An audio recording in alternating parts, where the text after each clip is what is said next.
Yo, what is going on, guys? Welcome to another video here on the channel. And in this video, what we're going to be doing is I'm going to be ranking the head coaches in the NFL. If you guys didn't see the last video, I ranked the QBs. That'll be down in the description below, as will my Instagram and Twitter. So make sure you guys go follow that up. But yeah, we're just going to hop right into this. So in the first tier, we got the best of the best. These are the coaches where if something goes wrong in a game, their coaching alone could win you the game. Doesn't matter the skill set you have on your team. These guys are all Super Bowl champions, so they know how to get the job done. These are guys where you wanted them to be your coach for 10 years plus, 15 years plus. So first we got, in my opinion, the best coach in the NFL, and that's Bill Belichick. Obviously, Bill Belichick, he's the Patriots head coach, has won, I believe it's seven or six Super Bowls. I'm not 100% sure at this point. Obviously with Brady, Brady left, so this is new, but regardless, he's still, until proven wrong, he's still a top coach in this league, in my opinion. Obviously bounced around, coached my Browns. Sadly, he left.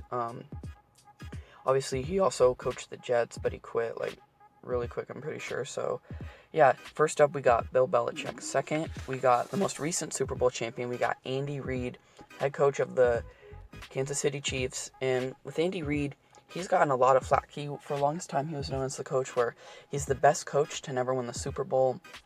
Obviously, yeah, his run in Philadelphia didn't end the best for him. He made one Super Bowl where he got defeated by the Patriots, I'm pretty sure, if I'm not mistaken. But Andy Reid's a good coach. He's a coach where he's willing to adapt to the new waves of the NFL. He just found his golden boy in Patrick Mahomes. So I definitely think that Andy Reid has cemented himself as the best of the best coach in this league. Next, we got Pete Carroll, coach of the Seahawks. Pete was he's a defensive coach. So he's always been known to stack up on his defense, but once again, like Pete, he's been able to stay in games because he found his golden boy in Russell Wilson. And, you know, I don't know how long Pete's going to still coach. Obviously, he's the oldest coach in the league, but I definitely think Pete Carroll's the best of the best coach. People may say he's fell down the last couple of years, but I would still rank him as the best of the best coach in the league. Next, we got John Harbaugh, coach of the Baltimore Ravens, in my division, so I don't want to have to put him this high, but, we're going to be fair. John Harbaugh is a very good coach in this league. Obviously, just won Coach of the Year recently, but no one cares about that award, but that's besides the point. John Harbaugh, great coach. He's smart with what he does, honestly. He's been a coach for a while. He's a lot of the reason the Baltimore Ravens were so good this year. I know people are saying Lamar, but John Harbaugh was a big reason for that. All right, final in this best to best category, we got Sean Payton, head coach of the New Orleans Saints. Obviously, he just had COVID, and yes, the whole, Drew Brees kind of messed up recently. But Sean Payton, he's a top coach in this league for a while. That's why the Saints have never been really known as a bad team. Honestly, because of Sean Payton, he's got screwed over by the refs the last couple years, so I feel bad for him. But yeah, Sean Payton, top coach in this league. All right, next we got the elite category. These are the guys where I put the best of best a little bit above them, but they can still win you your division being a head coach. So yeah, here we go. First, we got Anthony Lynn, the Los Angeles Chargers. Lynn, he's a very good coach. The Chargers had trouble finding a coach for the longest time, but they finally got their guy in Anthony Lynn. Not much I could say about him. I don't know a lot about Anthony Lynn, but all I know is he's a pretty good coach. Next, we got Sean McDermott, coach of the Buffalo Bills. McDermott, I was surprised with him. I didn't think he'd be a very good coach, when he came and joined the Buffalo Bills, but, he's led them to 2 playoffs now. He ended their playoff drought. So, Sean Payton, good. He found his guy in Josh Allen, so, props to him now, but they just got to put it all together. I could see the Bills starting to become kings of the AFC East now. Next, we got Kyle Shanahan from the San Francisco 49ers. Shanahan's a very good coach. Obviously, he just made the Super Bowl, didn't win. But Shanahan, he's a guy where he can adapt to situations in game. Obviously, he found his guy in Jimmy Garoppolo, hoping everything works out there in San Francisco for them. But yeah, I put Kyle Shanahan as an elite coach. Next, we got Mike Tomlin. Tomlin, not my most favorite coach. Obviously, he's the coach I hate the most in this league, being a rival, because I hate the Pittsburgh Steelers. You guys will find out quick. I hate them more than the Ravens. But Mike Tomlin, he's an elite coach. I mean, he's been elite for a while. Obviously, he kind of wasn't really in the best hand, having to do with Bell wanting more money, so he set out. Obviously, Antonio Brown got CTE. But, yeah, I'll put Mike Tomlin as an elite coach as well. Next, we got Doug Peterson. Peterson, obviously, he came out of nowhere at Philadelphia. He won them a Super Bowl, I think, in his first or second year or something like that. But Doug Peterson, he's a very, very good coach. I was surprised with how he performed in that 2017 Super Bowl when he beat Belichick. It's not easy to outcoach Bill Belichick, but Peterson was able to do it, and props to him. And now he's a Super Bowl champion. He's got to get back on track. Next, we got Mike Zimmer from the Minnesota Vikings. He's been a coach there for a while. He's a defensive coach, but Mike Zimmer, I don't think there's anything spectacular about Mike Zimmer. I think he's just like a top-tier coach in this league. He keeps the Vikings in games a lot when Kirk Cousins fucks up, but yeah, I would definitely put Mike Zimmer as a top elite coach in this league. And final for the elite category, we got Mike Vrabel from the Tennessee Titans. So Vrabel I was kind of shocked by his hiring, if I'm being honest. Former players don't typically do the best at coaches, in my opinion. But props to him. He played amazing. Jesus. He coached amazing. Obviously, that huge playoff run. When Ryan Tannehill's your QB, granted, you just kept running plays to Derrick Henry. It's not the easiest thing to win, and he was able to. Talk about, you outcoached John Harbaugh. You outcoached Bill Belichick. Like you outcoached a lot of these top coaches. And, props to you for doing that. So, Mike Vrabel and the elite. So, next we got the above average. These are guys where, I wouldn't say they're average. They could probably maybe get you into a wild card spot. But not much more than that, in my opinion. All right, now we got Vic Fangio from the Denver Broncos. Fangio, defensive coach. Like I said, obviously that dude he's a young and upcoming coach. So if he can get the offense going, because you don't got to worry about the Broncos defense with Vic Fangio as your head coach. You really don't. But he would be a heck of a defensive coordinator, but he's a head coach, and props to him. So if he can get stuff going with the offense, Broncos are going to be scary this year. Next, we got Sean McVay. So McVay, this is going to be one where people are going to be surprised they didn't put him in elite or best to best. McVay's fell off. Ever since he lost early in that Super Bowl run, he's not been good. And he's the young, exciting coach and all that, but I can't put McVay any higher than what he is right now until he proves me wrong. Next, we got Ron Rivera, former coach of the Panthers, now coach of the Redskins. He was good in his tenure with the Carolina Panthers, obviously led them to a Super Bowl, but I don't know. You're taking over a team in the Washington Redskins that's not going to be hard. That's not going to be hard to win with.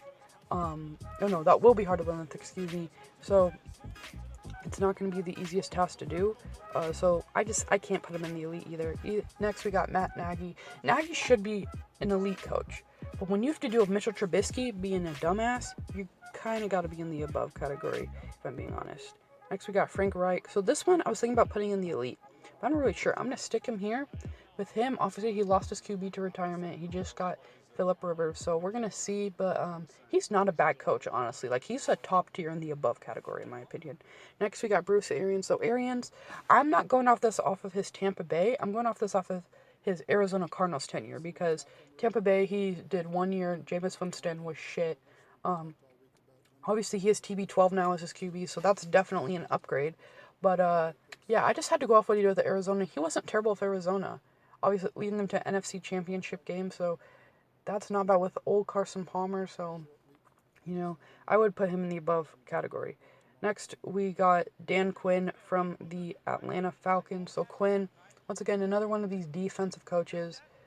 For him, I put him here because on offense, he doesn't have to do much because you have Matt Ryan, Julio Jones, you have Devontae Freeman, but now you're adding Todd Gurley, you had Hooper, but now you got Hayden Hurst. So he's always had weapon after weapon after weapon on his offense.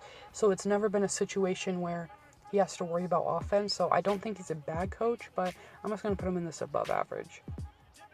Next, we got average. So these are guys where, some of these guys, I was thinking about putting them in the trash category. But I'm just going to stick him here. This first guy, I seriously think I should put him in the trash grade, but we got John Gruden from the Raiders.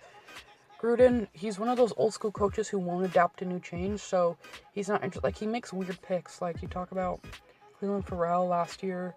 This year he took Henry Ruggs. Henry Ruggs isn't a weird pick necessarily, but not as the first wide receiver off the board in the draft. So Like I said, he's a defensive coach. He's not terrible, but I mean, I don't see him winning that division ever for the Raiders, in my opinion. Next, we got Flores from the Miami Dolphins. I forgot his first name, so excuse me. Brian Flores, that's his name. My bad. Yeah, I mean, he was in a tough situation. He finally got his QB. They finally got him his QB in Tua. So I expect some out of him. He's not a bad coach. Like, in my opinion, he's a smart coach. But I just put him in this average. He needs to have, like, a spectacular kind of year. Like, maybe lead them to a wild card. Maybe have them become second in the division. And I'll put him into maybe the average category. Next, we got Mike McCarthy. I was thinking about putting him in the garbage category, but we're just going to stick him here. It's going to be not going to be the easiest task when you're going from Aaron Rodgers to Dak Prescott. So it's going to be a change for him to make. I think he's a replaceable coach at best. So yeah, we're just going to put Mike McCarthy there. Next, we got Doug Marrone from the Jags. So Marrone, I'm going to give him a break here because he had to deal with Blake Bortles as his QB. Granted, he's had an incredible defense that has just won him games over and over. Obviously, that defense is pretty much tore apart now, but I still, I want to put him in the trash category, so I'm just going to stick him here. That's kind of what I went for with these average guys. All right, too early to tell. So these are guys where they're probably in their first, second year, and I can't put them in a category yet. So we'll go with the first year guys. Obviously, you got Joe Judge, Matt Rule, and Stefanski. And back to this, I put McCarthy in the average because he's coached before. These three guys have yet to be head coaches in the NFL, so that's why I put those guys there. So as we go more into it, we got Cliff Kingsbury. So Kingsbury, he got his guy. He's kind of like a college pro system. So he needs a guy where he's mobile. He can create exciting plays with his legs. He got Kyler Murray. So we just need to see him be smart. And it's going to be hard. He's in a division with two top-tier coaches, in my opinion, and also with McVay, who's not even that bad. So Kingsbury is going to be put in this too early to tell category. Next, we got Zach Taylor from the Cincinnati Bengals. He got a QB of his choice. He got Joe Burrow. So Zach Taylor, I was thinking about putting him in the trash, but I feel like give Zach Taylor a chance to prove people wrong. Next, we got Matt LaFleur. He had a really good year with the Packers this year. I think they went 13-3 or something like that, but in my opinion, I need to see him be consistent. Like, it can't just have one 13-3 year and then be good. You have Aaron Rodgers. Rodgers can fix everything for you. So, yeah, I'm going to put LaFleur in this too early to tell. And now, on to the last category, the trash category. These guys are dudes I believe should be fired. And I think a lot of people can agree with this. First, we got Adam Gase from the New York Jets. Gase is an idiot. I'm going to be real with you. The dude's probably an idiot, so not much to say about Gase. One of these coaches I'm going to go in on, but yeah, not a really good coach. Next, we got Matt Patricia from the Detroit Lions. Patricia, well, first, he's the reason Darius Slay is not in Detroit anymore. Obviously, he burned that relationship, so he's low-key destroying the Lions as we speak. But, yeah, not much to really say about Patricia. Came from Belichick. Obviously, hasn't worked out, so yeah, we're just going to keep Patricia in the trash category. And this is the last coach, and I'm going to go in on him. Bill O'Brien. He is an idiot. First of all, he's their GM. He's the reason there's no Jadeveon Clowney, no DeAndre Hopkins, probably soon going to be no J.J. Watt, and no Deshaun Watson. The dude's a straight-up idiot. Like, Deshaun Watson's literally saved his job year after year now. Like, if I'm Deshaun one of these years, I'm just not even going to try so he can get fired. Like, straight up. I would not be surprised if Deshaun Watson did that. Or try to get traded, to be honest. But, yeah, that's going to be kind of it of this video. Make sure you guys like, subscribe if you guys enjoyed. Let me know video ideas you guys want to see down in the comments below. Like I said, if you guys didn't see my quarterback video I uploaded, it'll be down in the description below.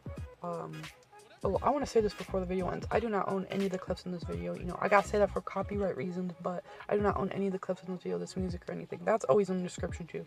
Just make sure. So if I'm using one of your clips and you want me to, you know, fix that, just, you know, you can hit me up on my social medias and we could get something figured out. But that's going to be it for this video. I hope you guys enjoyed. I'll see y'all in the next one. Peace.